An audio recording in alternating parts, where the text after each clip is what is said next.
are in Edfu, A-D-F-U, Edfu.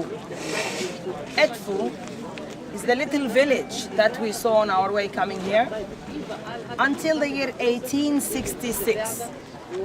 This temple was covered with sand up till 2/3 of it. People, to get to this part of the village or to the other part, they were walking the length of the temple on the top of the sand to get from one destination to another.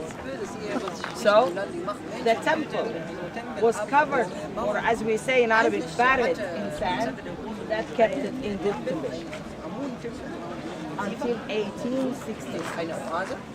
What really I like about this, and I consider it my favorite temple, is that it has all the elements. I can just point and say, this is the enclosure wall. Not say there was an enclosure wall or there was a huge pylon here. It is right there. All the elements of the temple are all complete. Even outside the main area of the temple where we are, look over there. Come a few steps forward, please. You can see a building where the columns of the capitals. This is the Mamizi, the mother place, the birth house, where the Greeks and the Romans were coronated, where they were celebrated, where the priests of the temple come out of the temple and be kings of Upper and Lower Egypt. See where it should be? Way outside the temple. Not like Tila temple in the middle because somebody else came and built another pylon or another entrance to the outside. Okay? Here, the temple is dedicated for the falcon Horus. Horus is the falcon with a double crown on top of his head. And the falcon was very important. He's the god of protection. His wings spread out to protect everybody. It became the symbol of protection for the whole of Egypt. Even the sun, you can see on top of the main entrance, it has two cobras for protection, and look at the remains of the colors at the back. It is the falcon wings. So, falcon was representing the shadow of the pharaoh on earth. So every pharaoh, when he's alive, he is the falcon Horus. When he dies, he is the father of the falcon. He is the god Osiris, the god of the alchemy.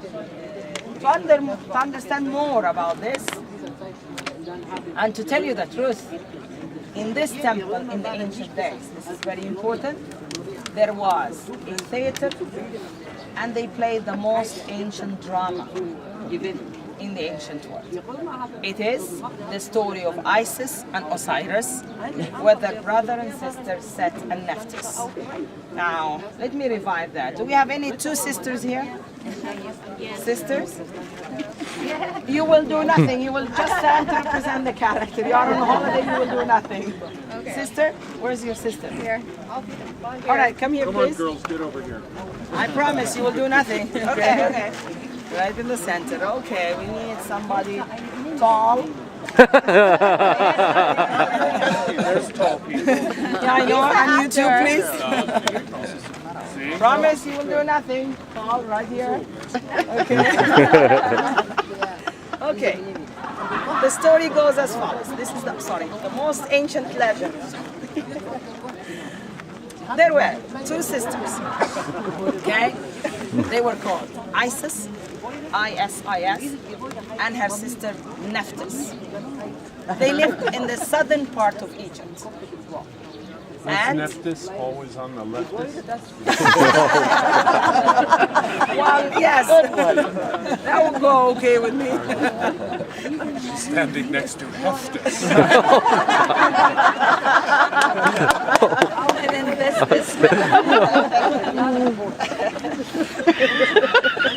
We turned the drama into a comedy. Good. That's great. All right. So Nephthys was known as the goddess of magic, and she taught her sister Nephthys this. The two brothers sorry, Isis, sorry. Wait, so Start from the Isis, top. from the beginning again. So Isis was known with the magic, and she taught her sister Nephthys this. They were very good, very kind to people. But they were attached to their brothers.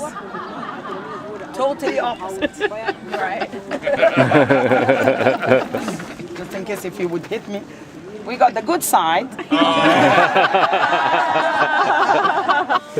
We got Osiris, known that he was really tall, very kind, teaching the people the best methods for agriculture, how to behave well for the afterlife, how to prepare your coffin to go to the afterlife safely. That's Osiris. Osiris was married to his sister, according to the legend. Okay? Terrible. And although Nephthys was really good, but Seth was really wicked. He knows that his brother Osiris was very popular, and him was. So what could he do? When they formed two married couples, Isis married to Osiris. Seth, although she was good, she got Seth. Okay? So they lived down south. They lived down south, and when Osiris decided that he's going to get rid of his brother, he's going to kill his brother to gain his popularity. Okay. So he did. He came after him and he killed him. He had put him in a coffin and let him sail up all the way to the north. Isis, because she was the goddess of magic, she went to the north as a bird and she found him fanning with her wings. She brought him alive.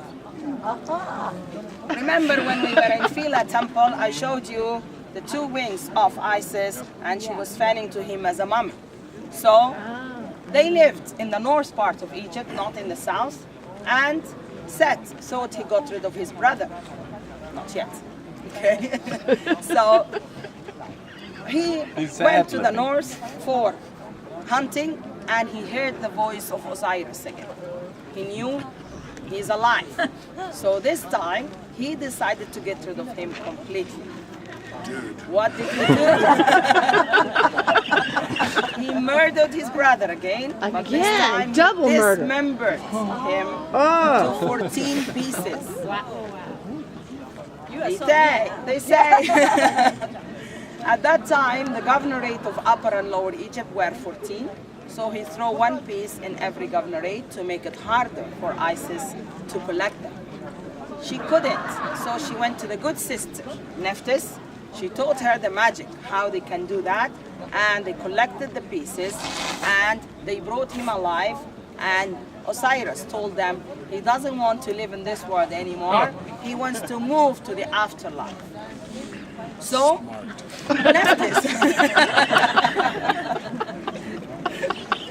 Nephthys helped her sister to mummify him, put him in a coffin, and from this point, the idea or the attitude to go to the afterlife was the crossed hands over the chest, the 2 feet together, and both of them wrapped him in linen, put him in a gold coffin, sailed from the north all the way to the Mediterranean, landed in Byblos, and he lived there for the afterlife.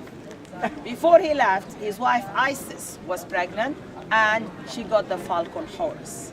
So Horus is the offspring of Isis and Osiris, and sister Nephthys was trying hard with the wicked brother and husband Seth, but it didn't work. What did they do?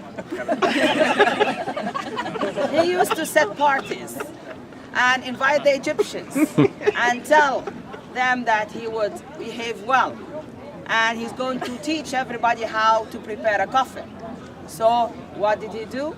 Every week he would put somebody in the coffin, close the coffin, put it in the river, let it join Osiris. And here is the idea that came for sending somebody to the afterlife safely. Okay, so.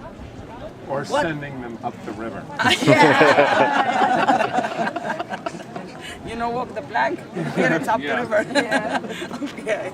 So the falcon Horus, the offspring of Isis and Osiris, both of the two sisters raised him, and they tried to teach him to revenge. They taught him all the military. Nice. Wait until you see the end. So they taught him how to use the harpoon, how to sail in the river up and down, how to use the current, how to use the wind, and all of that. And when he became a young man, they decided he should take the revenge. So what happened? To be continued inside the temple. You will see it on the wall. You can read it on the wall as the most ancient drum. Okay?